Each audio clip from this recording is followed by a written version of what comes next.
Golf Life brings you into the Titleist Tour van to find out how they help prepare the PGA Tour's top pros for each tournament.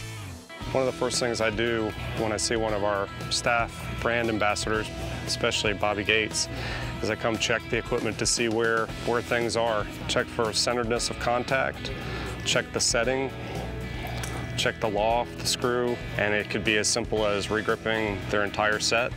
It could be changing lofts and lies. It could be working on a backup set of irons or a new driver. How have the results been with the 913 D2?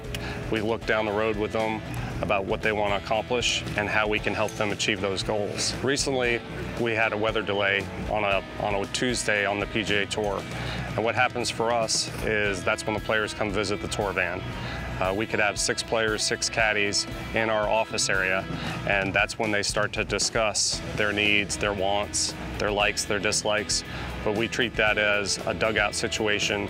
We talk, we joke a little bit, we have a good time, but we want them to be comfortable in our dugout, which is their dugout. So we really try to treat them as a team and a family and help them prepare for each week of competition. We also work with them on the off weeks when they're home with their teacher, their sports psychologist, their workout person, thinking about what will help them play better when they come back out on tour. So we really try to be as involved as necessary to help them perform their best each week. So we're going to come in Monday morning early. I'm going to look at the field list and kind of get an idea of what we're up against for the week.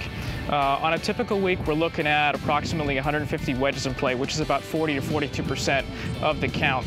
So it's going to keep us pretty occupied. My focus out here is to do just Vokey wedges for Titleist and to make sure that each player out here has what they need to get through the turf properly, play the course the way they want to, and hopefully shoot some low scores. After Wednesday, we usually head back to our homes. I live in Carlsbad.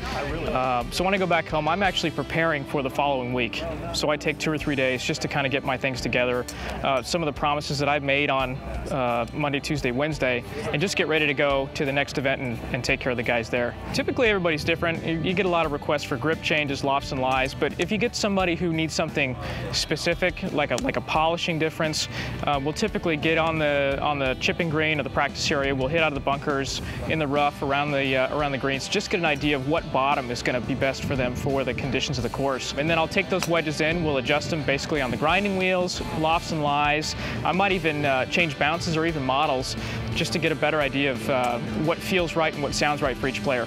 If you haven't been inside the van before, there are 2 sections for general assembly. You have 1 section for putters and 1 section for wedges. This is kind of where I spend most of my time if I'm not out there on the golf course, but we carry a lot of stock.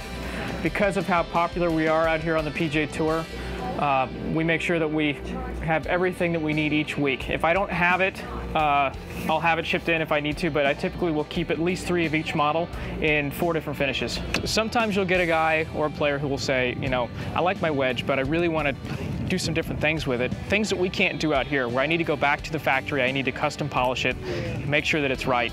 And then I might bring out 2 or 3 samples. The next week, we'll test them there and get a better idea of what we need to do. It's pretty busy out here. I had a player yesterday who came to me and said, you know what, just things don't feel right. We talked about it, we hit some shots, and we realized that the bottoms that he had too much bounce, too much camber. And so after doing some grinding and a little bit of testing, he came back and said, that's totally different from what I had before. I'm really pleased, and it's given me the result that I want. So, you get those things all the time. Everybody's a little different. Some guys struggle, but my week-to-weeks out here are very, very busy. I'm always running back and forth doing a bunch of projects at the same time.